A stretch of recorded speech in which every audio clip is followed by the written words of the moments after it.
ఈ రోజు తెలంగాణ రాష్ట్రంలో నిర్మాణంలో ఉన్నటువంటి కాళేశ్వరం ప్రాజెక్ట్ దేశంలోనే అతిపెద్ద ప్రాజెక్ట్ అని ఈ ప్రాజెక్ట్ డిస్కవరీ ఛానల్ కూడా దీన్ని చాలా గొప్పగా ఉన్నదని ఈ గురించి బ్యానర్ ఐటమ్స్ లో ఇటువంటి ప్రాజెక్టు ఎక్కడా కని విని ఉండరు చూసి ఉండరు అనేటటువంటి మాటలు గత ప్రభుత్వంలో ముఖ్యమంత్రి గారు గాని వారి కుటుంబ సభ్యులు గాని చాలా పెద్ద ఎత్తున కాళేశ్వరం గురించి చాలా గొప్పగా చెప్పినారు. ప్రాణహిత చేవెళ్ల ప్రాజెక్టును 38,000 కోట్లతో ఆనాడు రూపొందినటువంటి ప్రాజెక్టుకు పేరు మార్చి ఆల్రెడీ అప్పటికే పనులు ప్రారంభమైనప్పటికీ కూడా పేర్లు మార్చి డిజైన్లు మార్చి దాదాపు 1,50,000 కోట్లకు అంచనాలు పెంచి దేశంలోనే ఎక్కడ లేనటువంటి తీరుగా పెద్ద ఎత్తున ప్రాజెక్టు పేరుతో అవినీతికి పాల్పడి అధికారంలో ఉన్నటువంటి కాంగ్రెస్ పార్టీ అనేక సార్లు దాని గురించి మాట్లాడారు. ఈ రోజు కాంగ్రెస్ పార్టీ కాళేశ్వరం పైన జరిగిన అవినీతి గాని నిర్మాణంలో జరిగిన లోపాలు గాని అడ్డగోలుగా పెంచినటువంటి అంచనాల విషయంలోనే గాని వీటన్నిటిపైన కూడా ఈరోజు విచారించడం జరిగినటువంటి అవకాశం ఈ రోజు కాంగ్రెస్ పార్టీకి వచ్చింది, అధికారంలో ఉన్నది. ఎందుకంటే ప్రాణహిత చేవెళ్ల ప్రాజెక్టు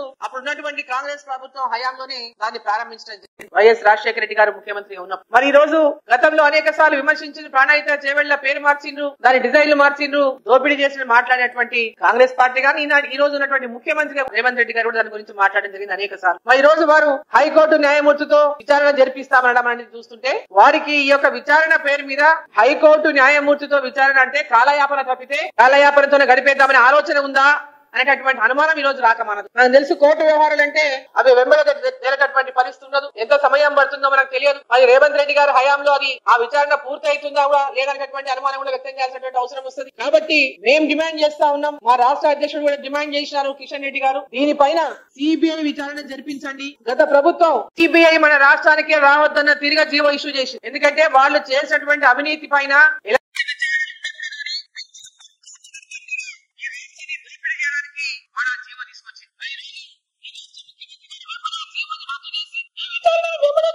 విధంగా చొరవ తీసుకోవాలని చెప్పి సందర్భాన్ని నేను తెలియజేస్తా ఉన్నా. వాళ్ళ రాష్ట్ర పరిధిలోనే చేయించాలి. ఒకసారి అంటున్నారు సిబిఐ, ఎందుకంటే వాళ్ళు ఇన్ని రోజులు మాట్లాడుతున్నారు బీజేపీ బీఆర్ఎస్ ఒకటి, బీజేపీ బీఆర్ఎస్ ఒకటి, సిబిఐకి ఇస్తే ఇవన్నీ కూడా కాలయాపన కోసం వాళ్ళని కాపాడడం కోసం మాట్లాడినటువంటి మాటలు కానీ మనం పరిగణించాలి. వాళ్ళ చిత్తశుద్ధి ఉండుంటే నిజంగా కాలయాపన చేసేటటువంటి ఆలోచన లేకుంటే మరి ఏసీబీతోనో చేయించవచ్చు, సిఐడితోనో చేయించవచ్చు, ఇమ్మీడియట్ గా దానిపైన ఎంక్వైరీల ద్వారా ఏమేం జరిగిందో వాటన్నిటి కూడా బయటికి తీయవచ్చు. కానీ జుడిషియల్ ఎంక్వైరీ అని కాలయాపన చేసేటటువంటి ఆలోచన ఉన్నట్టుగా ఈరోజు స్పష్టంగా కనిపిస్తా ఉంది.